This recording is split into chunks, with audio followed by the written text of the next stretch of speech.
Salah satu yang menjadi sorotan adalah bertambahnya jumlah kementerian lembaga di kabinet baru mendatang. Beberapa kementerian disebut akan dipecah. Apakah wacana ini untuk menjadikan kementerian yang ada lebih fokus pada bidang yang dijalani atau untuk mengakomodir kader partai politik di kabinet? Kita bahas, saudara, petang atau malam hari ini bersama dengan politisi senior Partai Golkar, Nurdin Halid, dan Direktur Eksekutif Carta Politika, Yunarto Wijaya. Selamat malam, Pak Nurdin, Bung Toto. Selamat malam. Sehat selalu. Selamat malam. Waalaikumsalam. Waalaikumsalam. Saya ke Pak Nurdin. Anda sempat menyebut bahwa pemecahan kementerian ini tujuannya adalah supaya lebih fokus. Apa yang membuat berpikir untuk lebih fokus? Apakah selama ini dinilai tidak fokus, kurang fokus, atau bagaimana, Pak Nurdin? Jadi pemahamannya tidak begitu, bukan selama ini tidak fokus, tapi karena bangsa yang diurusin, pelayanan masyarakat yang begitu luas, dengan jumlah penduduk kurang lebih 280 juta, maka ini adalah ada kewenangan-kewenangan yang memang harus dipecah. Misalnya Kementerian Keuangan, kita memahami betul bahwa salah satu sumber utama APBN kita itu adalah dari penerimaan negara, pajak dan lain sebagainya. Maka ini perlu ada seorang ahli yang menangani tentang hal ini sehingga bisa menciptakan sebuah penerimaan yang meningkat dibandingkan sekarang. So, kalau tanpa peningkatan daripada penerimaan negara itu maka tentu akan menghambat daripada pelaksanaan keberlanjutan pembangunan. Nah, Pak Prabowo adalah seseorang pemimpin yang paham anatomi Indonesia. Apa itu anatomi Indonesia? Adalah negeri yang kaya akan sumber daya alam, negeri yang terdiri beribu-ribu pulau, aneka macam adat budaya dan ras dan sebagainya, suku bangsa dan sebagainya, maka tentu beliau akan mengantisipasi tantangan internal maupun tantangan masa akan datang, tantangan luar. Tantangan luar kita krisis global warming, krisis ekonomi, krisis pangan, krisis energi, krisis airbus dan sebagainya. Nah, beliau sangat paham anatomi Indonesia. Oleh karena itu, beliau akan menyiapkan postur kementerian ini yang antisipatif dengan kebutuhan bangsa dalam rangka meningkatkan pelayanan kepada masyarakat dan rangka menciptakan berbagai program menuju Indonesia Emas. Kira-kira seperti itu. Yang Golkar ketahui sejauh ini pembahasan soal pemecahan kementerian itu akan berfokus pada kementerian yang membidangi apa saja? Oh, kita tidak pernah mendiskusikan dengan Bapak Presiden, karena itu hak prerogatif beliau. Beliau sekarang diberi kewenangan oleh undang-undang, membentuk kabinetnya dengan posturnya, dengan strukturnya, adalah sesuai dengan kebutuhan bangsa, sesuai dengan keinginan beliau. Keinginan bukan daftar keinginan, tetapi kebutuhan bangsa yang antisipatif terhadap tantangan dalam negeri maupun tantangan dari luar. Nah, oleh karena itu, kita Partai Golkar menyerahkan sepenuhnya kepada Bapak Presiden sebagai hak prerogatif dalam menentukan baik jumlah menteri, posturnya, dan kemudian menteri apa yang dibutuhkan dan sebagainya. Tentu harapan kita adalah seperti yang dikatakan oleh Sekjen Gerindra, itu juga harapan Partai Golkar, sekalipun sumber menteri itu misalnya berasal dari partai, itu juga harus ahli di bidangnya, dan tetap harus mungkin sekalipun dia berlatar belakang politisi. Tapi Pak Nurdin, begini, ada pertanyaan begini, ketika kementerian itu menjadi begitu besar, begitu, ini kan kemudian anggaran akan besar juga, nanti proses pengawasannya juga butuh besar juga. Ini akan bagaimana menjamin bahwa semuanya akan berjalan sesuai dengan yang diharapkan tadi? Ketika kita berbicara tentang pelayanan terhadap kebutuhan masyarakat, ketika kita berbicara tentang kebutuhan bangsa, maka itu tidak boleh kita identikkan dengan berapa besar biaya yang dikeluarkan. Kenapa? Karena kita harus berorientasi kepada produk, berorientasi kepada hasil, berorientasi kepada output. Untuk apa kita mengeluarkan biaya kecil, tapi outputnya juga kecil? Kita mengeluarkan besar, tapi outputnya besar. Menuju negara Indonesia Emas, negara kesejahteraan, itu perlu pembiayaan yang besar. Bukan memerlukan pembiayaan kecil. Nah, itu memang sebagai konsekuensi daripada negara besar yang membutuhkan pekerjaan besar dengan pengeluaran yang besar. Jadi tidak bisa kita menganalogkan bahwa dengan menambah jumlah menteri ada peran biaya. Itu otomatis. Tapi jangan kita ukur bahwa dengan menambah biaya, kemudian itu sekedar membebani APBN, tidak melihat outputnya. Justru Pak Prabowo akan melihat daripada output seluruh proses pembangunan, programnya, maka biaya adalah mengikuti daripada program tersebut. Baik, Pak Nurdin, maaf, apa jaminannya bahwa kementerian yang akan besar ini, kabarnya kan jumlahnya sampai 44, itu benar-benar akan fokus kerjanya, benar-benar akan efektif begitu berjalan nanti? Sekarang kalau saya tanya, siapa yang menjamin kalau menteri cuma 34 bisa produktif atau tidak? Nggak ada yang bisa menjamin.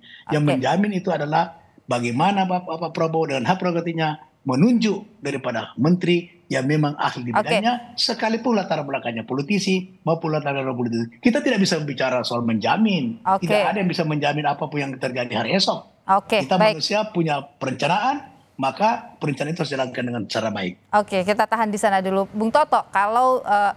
penambahan jumlah kementerian ini adalah untuk lebih efektif, lebih fokus begitu kerja pada bidangnya, Anda menilai seberapa efektif dengan kementerian yang besar itu benar-benar akan bagus hasilnya? Begini, alasan yang dikemukakan misalnya oleh tim Pak Prabowo atau termasuk Pak Nurdin kan alasan yang memang secara akademis disebut dengan reformasi struktural. Artinya ada alasan secara struktural, misal bahwa penerimaan negara tidak boleh lagi dicampur dengan fungsi sebagai bendahara negara. Dalam konteks itu saya setuju secara fungsional. Atau misalnya ketika berbicara mengenai pengalaman empiris, kebutuhan mengenai membangun rumah itu masih sangat dibutuhkan. Sementara ketika digabung dengan PUPR, dia menjadi anak tiri. Lalu kemudian misalnya alasan bahwa pendidikan dasar dan menengah kita belum berkualitas harusnya dipisah dengan ristek dan pendidikan tinggi. Saya sepakat, itu kita bisa berdebat dalam konteks secara akademis, konteksnya adalah perubahan struktural. Tetapi yang bisa kemudian kita simpulkan jadi menarik nih loh. Pertama terkait dengan alasan secara politik. Ini jadi menarik loh. Ini makin menunjukkan Prabowo bukan Jokowi dalam konteks pemimpinan. Prabowo tidak serta-merta ketika mengatakan dalam pidatonya urusan politik kita belajar pada orang Solo ini dalam pidatonya belum lama ini gitu ya. Kenapa? Ingat, pada saat Jokowi maju 2014, rumusan dari tim transisi itu malah mengeluarkan rekomendasi untuk merampingkan jumlah kementerian. Jumlahnya saat itu harusnya hanya 27. Walaupun akhirnya karena alasan efektivitas kerja, akhirnya tetap dibuat menjadi 34. Kenapa? Pak Jokowi saat itu mengatakan, kalau saya ubah nomenklatur, mengubah jumlah kementerian dalam jumlah drastis, walaupun saat itu ingin diturunkan ya, bukan dinaikkan, kerjanya itu paling tidak untuk penyesuaian nomenklatur itu 1,5 sampai 2 tahun. Itu satu catatan kritis juga yang menurut saya harus dihitung. Karena target Pak Prabowo ini ambisius loh. 8% pertumbuhan ekonomi, itu yang pertama. Ini makin menunjukkan Prabowo berbeda dengan Jokowi. Ternyata guru politiknya bukan seorang Jokowi. Itu yang pertama. Yang kedua, apakah kita bisa melihat ini sebagai sebuah terjemahan visi dari seorang Prabowo melakukan reformasi secara struktural dengan melakukan peleburan atau kemudian memisahkan kementerian-kementerian yang ada, itu nanti akan terlihat dari nama-nama yang akan jadi menteri. Memang kita nggak bisa nilai sekarang. Ini akan kemudian menjawab nanti nih loh. Kalau isinya hanya lebih banyak diisi oleh orang-orang partai, mohon maaf, nanti ada yang dapat jatah 5, dapat jatah 6, dan lain-lain, ya artinya ternyata itu bukan alasan reformasi struktural, bukan buat negara, itu buat balas budi. Dan kalau itu yang terjadi, ya berarti Prabowo hanya mengulang kesalahan klasik yang dibuat oleh presiden-presiden sebelum, bahkan pada skala lebih ekstrim, harus sampai mengubah jumlah dari anggota kabinet. Tapi saya tidak bisa menilai itu sekarang. Kita baru bisa menilai ketika kemudian nanti nama-nama menteri itu kemudian dipilih. Dan indikasinya apakah ada, Nilu, bahwa nuansa politika lebih kental? Revisi Undang-Undang 39 2008, salah satunya terkait dengan penjelasan pasal 10, wakil menteri itu tidak lagi dimaknai sebagai pejabat karir. Itu yang menyebabkan nuansa politik, jangan-jangan bukan hanya jumlah kementerian, ada kemungkinan jumlah wakil menteri itu akan hampir semuanya itu menempel kepada setiap kementerian dan tidak harus lagi diisi dalam konteks pejabat karir. Artinya kan ada arah bahwa memang ini sepertinya lebih mengarah kepada politik akomodatif. Oke, jadi penambahan kementerian hanya politik akomodatif. Ada dua yang saya garis bawahi dari Bung Toto tadi adalah pertama soal siapa nantinya, jangan sampai ini hanya kemudian politik akomodatif saja. Yang kedua adalah ini untuk nomenklatur ya kementerian yang bertambah ini penyesuaiannya butuh waktu yang panjang. Pak Nurdin, saya mau nanya dulu yang pertama dulu soal siapa posisi mereka yang akan menduduki jabatan menteri ini. Apakah orang-orang profesional atau jangan-jangan ini hanya untuk mengisi atau memenuhi keinginan partai-partai politik karena gendutnya kabinet Prabowo Gibran ini? Saya kira beliau kan sudah melalui Sekjen Pak Mambusani sudah mengatakan bahwa Prabowo akan memilih menteri dengan keahlian, artinya kabinet second gitu. Oke. Nah, oleh karena itu, maka ini sebuah harapan dan sekaligus menurut saya sebagai himbauan kepada partai politik bahwa Oke. sekalipun Kalau dari yang diajukan itu Golkar adalah sumber ini, dari partai politik, maka itu harus tetap profesional, tetap kalau dari ahli. Golkar, apakah Ya. sudah menyiapkan orang-orang profesional begitu? Sudah, dan kan sejak Pak Erlangga sebagai ketua umum kan sudah ada komunikasi dengan Pak Prabowo ya. Dan sekarang pun Pak Bahlil saya yakin juga telah hampir setiap saat bertemu dengan beliau, komunikasi yang sangat bagus, baik komunikasi politik maupun komunikasi perorangan. Nah, oleh karena itu ketua umum kami tentu sudah melakukan diskusi. Sudah menyiapkan ada dengan berapa calon menteri dari Golkar yang orang profesional? yang kita harapkan itu, kita harapkan ya, tapi sepenuhnya kita serahkan kepada presiden terpilih. Yang kita harapkan Golkar mendapatkan jatah 5 menteri, itu harapan. Oke, ya. Orang-orangnya Tapi sudah itu ada adalah begitu ya? sepenuhnya- Golkar sudah siapkan orang-orangnya? Ya, sudah ada, tapi jangan saya sampaikan. Nanti Pak Presiden yang sampaikan. Gitu. Tapi nanti pada saatnya. Tapi kita mengusulkan, ketua umum kami mengusulkan itu yang betul-betul sekalipun dari partai, tapi dia akan profesional di bidangnya. Oke, tapi Saya artinya... kasih contoh saya kasih contoh satu saja. Ya, Ya, misalnya ini, tapi nanti tergantung Pak Presiden. Misalnya Pak Nusron Wahid. Oh. Kalau beliau bisa ditempatkan sebagai Menteri Tenaga Kerja, dia profesional. Dia sudah pernah menduduki 5 tahun mengurusin TKI, mengurusin tenaga kerja dan sebagainya. Dia sudah paham itu tentang anatomi tenaga kerja jadi Indonesia. yang disiapkan ini... Misalnya ini contoh aja, contoh. Oke, jadi yang disiapkan ini kader partai atau orang profesional di luar orang partai Golkar, Pak Nurdin? Mbak Nilu, profesional itu tidak harus hanya orang yang tidak berpartai. Orang partai juga banyak profesional. Contohnya saya pernah ketua harian Golkar, tapi saya personal di bidang koperasi. Oke, baik. Saya personal di bidang koperasi, saya ketua umum Dewan Koperasi sudah berapa periode. Kalau bicara koperasi, mari kita berdebat tentang koperasi. Baik secara teori maupun secara kenyataan, secara praktek.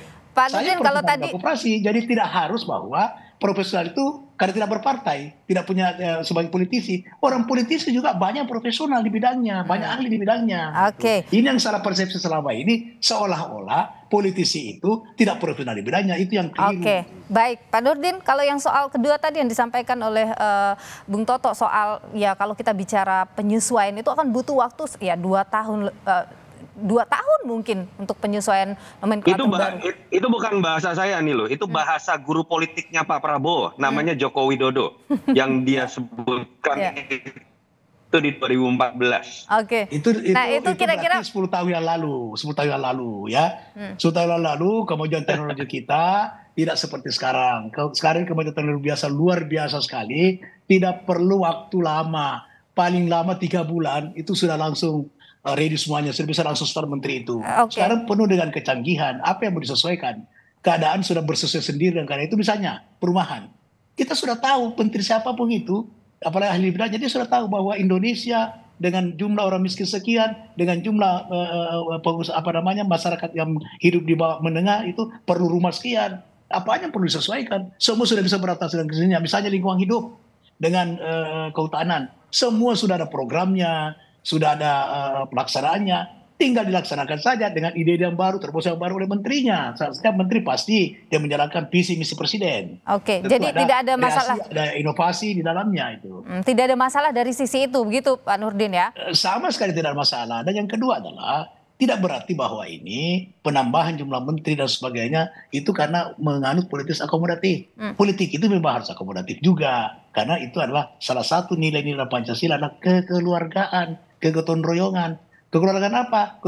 Kegotong royong untuk membangun Indonesia yang lebih baik. Oke, baik. Bung Toto, ini di tengah isu soal menteri yang jumlahnya besar nanti begitu, karena memang koalisi Prabowo Gibran ini kan gemuk sekali. Ada lagi sekarang mencuat soal rencana pertemuan antara Mega Prabowo. Tambah lagi bahwa isu ada mungkin orang PDIP yang akan menjadi menteri di kabinet Prabowo Gibran. Bagaimana Anda membaca situasi ini? Iya, pertama saya ingin mengomentari, Mbak Nilo terdengar ya suara saya? Jelas. Saya ingin mengomentari makna profesional tadi. Ini akan nyambung nih dengan bagaimana pengambilan keputusan seorang presiden. Kita bukan hanya berbicara mengenai Prabowo saja. Saya tahulah alasan teman-teman partai selalu mengatakan jangan ada dikotomi antara profesional bahwa dia harus berlatar non parpol. Saya setuju bahwa banyak orang parpol yang juga mumpuni, ada yang lawyer, ada yang pengusaha, ada yang mantan ketua organisasi dan segala macam. Poin pentingnya ini adalah pemaknaan secara sistem politik. Yang namanya pembantu presiden dalam sistem presidensial, dia seharusnya hanya punya satu tuan, namanya presiden. Apa yang kemudian bisa dimaknai, lagi-lagi guru politiknya Prabowo itu pernah mengeluarkan sebuah aturan tidak tertulis. Pada saat 2014, Pak Jokowi mengatakan menteri yang berasal dari kader parpol tidak boleh lagi menjadi pengurus parpol. Dan itu yang seharusnya terjadi. Kalau kita bicara di Amerika Serikat, nggak ada tuh ketua umum parpol, kemudian sebutkan di negara-negara yang sistem presidensial. Kenapa? Itu akan membuat kadar profesionalitasnya menjadi terbagi. Dia harus ngurusin partai, dia harus kemudian berbicara mengenai loyal kepada ketua umumnya, bukan hanya kepada presiden. Berani tidak Pak Prabowo misalnya melakukan pendekatan-pendekatan profesionalitas seperti itu? Kalau itu terjadi, saya pikir kita bisa melihat dengan kacamata lebih positif ketika ada kader parpol masuk ke dalam sebuah jadi maunya kabinet. Anda kalau nanti sudah jadi menteri jangan lagi menjadi pengurus partai, begitu Mas Toto ya? Kalau memang misalnya teman-teman partai mengatakan ini pengabdian terhadap negara, partai juga mengatakan ini pengabdian terhadap negara, loyalitas terhadap partaiku akan berakhir ketika saya sudah kemudian loyal terhadap negara. Kenapa tidak berani melakukan itu? Harusnya partai-partai juga ikhlas. Tapi tidak lagi menjadi pengurus parpol. Kita tahan di sana. Pak Nurdin, bagaimana kalau misalnya dikatakan kalau jadi menteri jangan jadi pengurus partai? Singkat saja Pak Nurdin.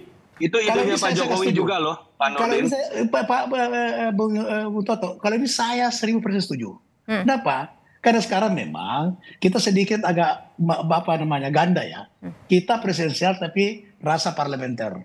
Nah, oleh karena itu saya setuju supaya ada loyalitas tunggal, jangan ada dua matahari. Setuju itu Bung Toto, bahwa ketika seorang dari partai kemudian dia dipilih menjadi menteri, maka dia fokus menteri, tinggalkan di partai, biar partai diurus oleh orang lain. Itu sangat setuju itu supaya. Nanti itu disampaikan, Golkar mau menyampaikan, mengusulkan itu ke Pak Prabowo?